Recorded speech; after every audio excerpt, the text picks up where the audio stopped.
भले ही यह आंकड़ा देखकर आपको ये नाराजगी हो कि 33 रुपए का तेल आपको 90 से 100 रुपए में क्यों मिल रहा है, लेकिन एक सच ये भी है कि मुनाफे से होने वाली आमदनी का इस्तेमाल सरकार आप ही के लिए करती है, चाहे वो इंफ्रास्ट्रक्चर हो या फिर विकास के दूसरे काम हो या सोशल सेक्टर के काम हो।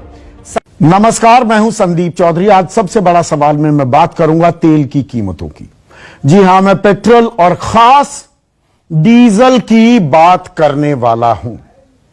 इस संकट काल में, कोरोना के इस संक्रमण काल में आत्मनिर्भर भारत की बात की जा रही है और ऐसा लगता है कि आत्मनिर्भर भारत की बिना जो नींव है ना, वो दरअसल पेट्रोल और डीजल की कीमतों पर ही तय की जाएगी। आत्मनिर्भर भारत बनाने के इस सपने में सबसे ज्यादा विकास, जी हां, सबसे ज्यादा विकास पेट्रोल और डीजल की कीमतों का हो रहा है। 20 दिन, पिछले 20 दिन से लगातार बिना नागा दाम बढ़ाए जा रहे हैं डीजल के। हर रोज दाम बढ़ रहे हैं। 10 रुपए 79 पैसे कीमत में इजाफा हो चुका है पिछले 20 दिन में। डीजल में 11.25 रुपए की बढ़ोतरी। पेट्रोल थोड़ा पीछे है इस विकास में। पेट्रोल 19 दिन बढ़ाया गया है। बीच में एक दिन रहम कर दिया था हम लोगों पर, दया आ गई थी आम आदमी पर, तेल कंपनियों को भी, सरकारों को भी। और जब मैं सरकारों का नाम लेता हूं तो केंद्र और राज्य सरकारें। अब ये जो कहा जाता है ना, एक जुमला गढ़ा जा रहा है कि नहीं, मार्केट डिटरमिन्ड है, बाजार तय करता है कीमतें, हम क्या करें, सरकार के हाथ में नहीं है। मैं इस झूठ की भी पोल खोलने वाला हूं, इसलिए सरकारों का भी नाम ले रहा हूं। तेल कंपनियां और सरकारें इसमें मिली हुई हैं, जो डाका डाल रही हैं हमारी जेब पर। तो पेट्रोल में 19 दिनों में लगभग 9 रुपए का इजाफा हो गया है। और यह तब हो रहा है जब अंतर्राष्ट्रीय बाजार में कच्चे तेल की कीमतों में कोई ऐसी आग नहीं लगी हुई। पिछले 24 घंटे में तो 5% कीमतें गिरी हैं। $40 पर बैरल के करीब कच्चे तेल की कीमतें हैं।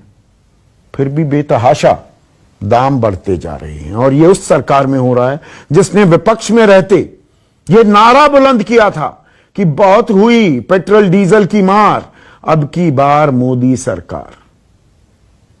कोई बताने के लिए भी, कोई सामने आकर बता भी नहीं रहा कि ये बढ़ क्यों रहे हैं, इतनी कीमतें क्यों बढ़ रही हैं।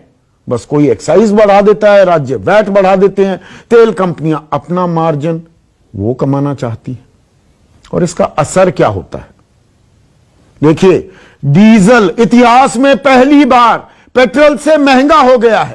पहली बार 80 रुपए पार कर गया है डीजल। और जब डीजल की कीमतों में आग लगती थी ना, तो यही बीजेपी जब विपक्ष में थी तो कहती थी महंगाई बढ़ जाएगी, किसानों पर मार पड़ेगी। और किसानों पर मार पड़ती है। 11.25 रुपए अगर डीजल के दाम बढ़ जाएंगे, इस टाइम खरीफ की बुआई चल रही है, डीजल से ही ट्रैक्टर चलते हैं, डीजल से ही ट्यूबवेल चलते हैं, डीजल से हमारे ट्रक भी चलते हैं। सिर्फ किसानों की बात नहीं है, जो ये सामानों की आवाजाही होती है ना, फल सब्जी जो सब आप खरीदते हैं, सबके दाम बढ़ने वाले हैं, क्योंकि ट्रक वालों ने माल भाड़े के किराए बढ़ा दिए हैं। रेलवे भी बढ़ाएगी, रेलवे भी डीजल का इस्तेमाल करती है। तो तब कहा जाता था महंगाई दर बहुत आसमान छूने लगेगी। अब महंगाई की किसी को परवाह नहीं दिख रही है। सरकार की नाकामी बताया जाता था कि तेल की कीमतें क्यों बढ़ रही हैं। अब सरकार की नाकामी को लेकर कोई बात करने को तैयार नहीं है। और मैं अपने गिरेबान में भी झांकूंगा। अखबारों में भी 20 दिनों में 1 या 2 दिन पहले पन्ने पर यह खबर छपी। न्यूज चैनल जिसका मैं हिस्सा हूं, हेडलाइन नहीं बनती हैं। यह न्यू नॉर्मल हो गया है कि भाई पेट्रोल के दाम, डीजल के दाम तो बढ़ सकते हैं।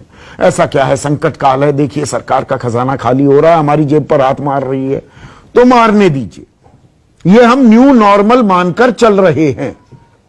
इन तमाम मुद्दों पर आज मैं सवाल करने वाला हूं, खास किसानों की समस्याएं उठाऊंगा। आम आदमी को क्या दिक्कतें आ रही हैं। डीजल की गाड़ियों की प्रोडक्शन तो बंद हो गई है। अब जिसने डीजल की गाड़ियां खरीदी हुई हैं वो कहां जाएगा, यह कंफ्यूजन क्यों है और आम आदमी कैसे पिस रहा है। पहले उसकी एक वानगी दिखा देता हूं। आज राजनीतिक बयान नहीं दिखा रहा हूं, पुराने दिखाऊंगा आगे, अभी के नहीं दिखा रहा हूं। आम आदमी किस कदर परेशान है वो भी देखिए।